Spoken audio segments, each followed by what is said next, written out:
Vous savez qu'à l'église, nous trouvons des personnes qui ont du mal à comprendre la signification du jeûne de Daniel. Et surtout, les personnes qui ont déjà eu une expérience avec Dieu, qui ont déjà été guéries, délivrées, et qui sont à l'église depuis déjà un moment, mais qui n'ont pas compris qu'il n'y a rien qui soit plus important que la présence de qui? De Dieu. Église, une personne, elle peut tout avoir. Mais si elle n'a pas le Saint-Esprit, qui est la présence de qui? Elle n'a rien. Moi, j'ai connu des personnes à l'église. Encore hier soir, nous étions en train de réfléchir à ce sujet, Église. Encore hier soir, j'étais en train de réfléchir à ce sujet.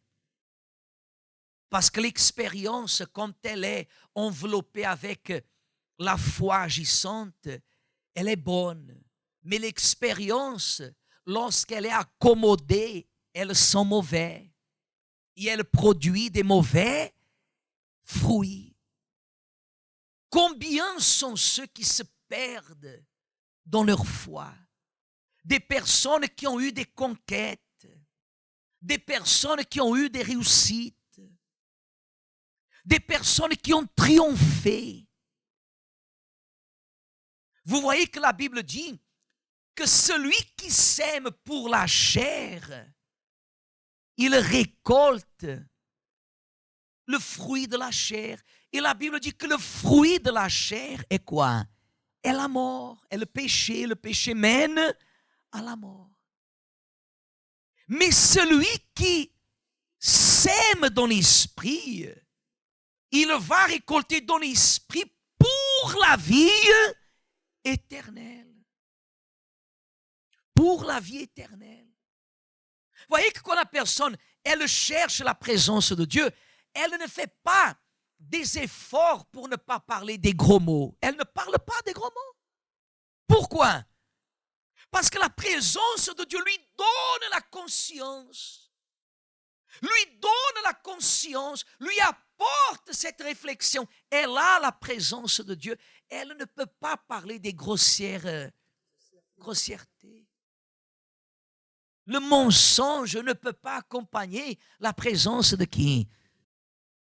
Quand la personne, elle est avec Dieu, elle ne ment pas. Elle peut payer les conséquences de la vérité. Mais elle refuse de parler le quoi? Le mensonge. Parce que parler le mensonge, Église, c'est ouvrir la bouche et avaler le sirop que le diable prépare. La présence de Dieu, le Saint-Esprit, est le bien le plus précieux. La personne, elle souffre dans la maison des attaques. Elle souffre dans sa vie, attaquée par le mal. Pourquoi? Parce que la présence de Dieu ne règne pas dans sa vie. Parce qu'elle n'attire pas l'attention de qui? Voulez-vous voir une réaction extraordinaire? Ouvrez votre Bible, s'il vous plaît, dans le livre de 1er Chronique, chapitre 17, verset 1. Regardez ce qu'il est écrit.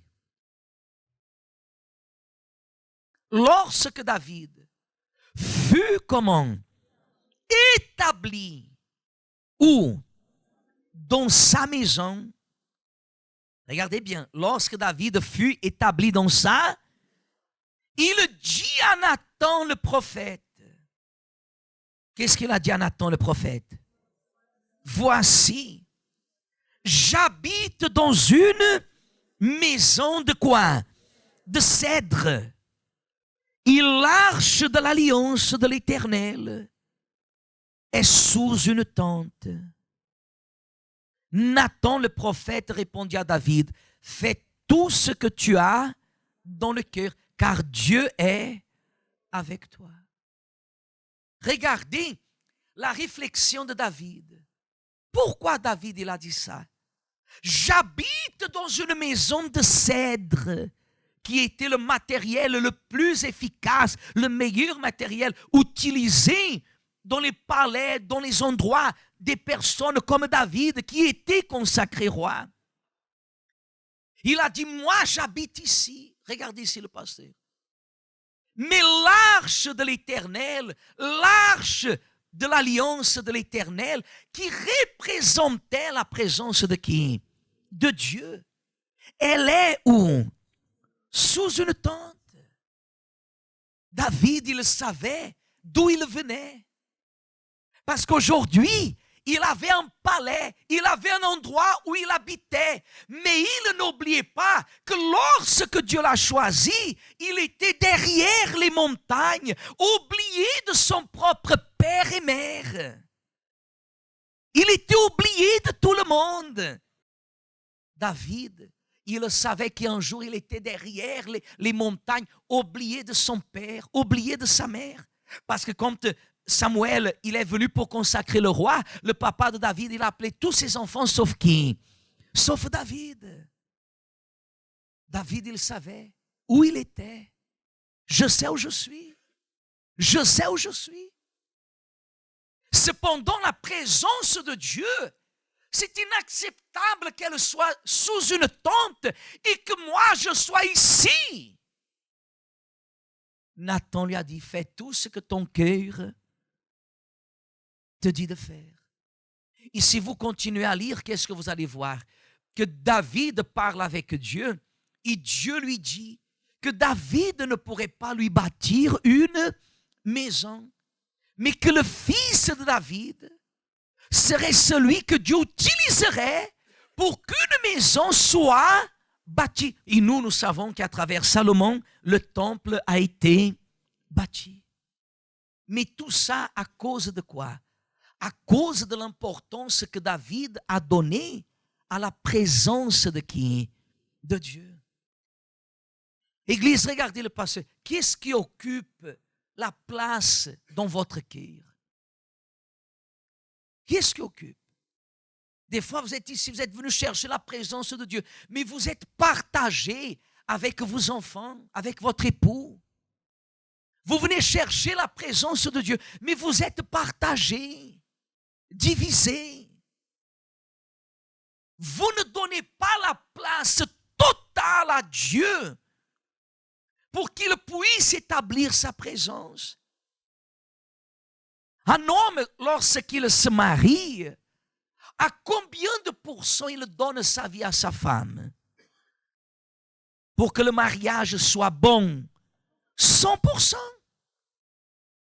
La femme, à combien de pourcentage elle se donne à son mari? 100%. Comprenez? Si je veux la présence de Dieu, je dois le considérer comment? 100%. Quelle est la valeur que vous donnez honnêtement à la présence de Dieu? Quand on vous dit comme ça, est-ce que vous êtes baptisé du Saint-Esprit? Faites le jeûne de Daniel, déconnectez-vous. Si vous dépendez de ces choses, vous dépendez de la radio, vous dépendez du blablabla, tous les jours vous devez appeler le téléphone, vous devez prendre avec les personnes et parler, c'est parce que vous êtes dépendante de ces choses. Vous dépendez de ces choses. Et la présence de Dieu ne peut pas faire demeure dans votre vie. Quelle est la valeur que vous donnez au Saint-Esprit, Église? Vous vous inquiétez trop avec votre mariage, avec votre vie terrestre et la vie spirituelle. Si vous mourrez maintenant, mais vous ne considérez pas ça, c'est pourquoi? Parce que dans votre tête, il y a une voix qui résonne et dit comme ça, non, mais tu ne vas pas mourir maintenant. Comme on dit souvent, Jésus arrive. Non, mais Jésus ne va pas arriver encore parce qu'il y a des choses que la Bible dit qui doivent encore arriver. Mais vous pouvez partir, Église. Où est la place de la présence de qui? De Dieu. Et vous savez pourquoi les personnes n'ont pas la présence de Dieu? Parce qu'elles sont attachées aux choses matérielles. Elles sont attachées aux choses physiques. Comme on a parlé vendredi, l'amour à l'argent est la racine de tous les maux. La présence de Dieu ne peut pas agir, c'est pourquoi? Parce que la personne, elle n'a pas le courage de confier totalement en Dieu, de se donner à qui? À Dieu. Vous avez la présence de Dieu. Vous avez tout. Vous avez tout, mais vous n'avez pas la présence de Dieu. Vous n'avez rien. Ah, parce que mon enfant est devenu ingénieur, ma fille est devenue médecin. Vos enfants peuvent avoir la réussite professionnelle. Cela ne peut pas assurer leur avenir. Ce qui fait la personne assurer son avenir dans le bonheur, dans la joie, dans la réussite, malgré les luttes et les combats, c'est la plénitude de la présence de Dieu, Église. C'est très triste quand je vois l'Église qui néglige ce que nous parlons. Votre enfant tombe malade aujourd'hui, vous l'allez mener aujourd'hui à l'hôpital. Le médecin dit comme ça, madame, ton enfant doit rester ici pendant une semaine. Combien de jours vous allez voir votre enfant pendant cette semaine? Et vous travaillez, il est à l'hôpital. Combien de jours pendant cette semaine vous allez voir votre enfant? Le pasteur dit, venez participer du jeûne. La personne est fatiguée. La personne, elle est fatiguée. Elle ne valorise pas. Pour elle, tout est normal. C'est pourquoi pour elle, tout est normal, tout est égal. Parce que ce qu'elle fait depuis longtemps, c'est toujours la même chose. Toujours la même chose. Mais quand la personne, elle agit d'une façon différente, elle comprend le message. Des fois, les choses du monde occupent trop de place au point que vous dites, je n'ai pas le temps d'aller à l'église. Et ce n'est pas la position de pasteur, ni ouvrier, ni membre de l'église qui est plus importante que la présence de qui? Faites attention, l'église. Nous sommes en train de vous parler.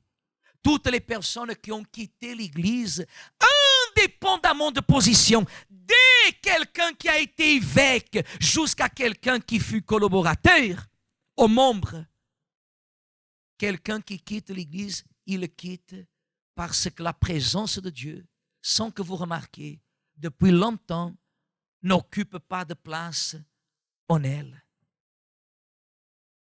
Quand la personne n'a pas la présence de Dieu, elle ne peut pas tenir, Église. Si je n'ai pas la présence de Dieu, je ne peux pas tenir. Ce qui me fait demeurer ferme, c'est tout d'abord la présence de qui? C'est tout d'abord la présence de Dieu.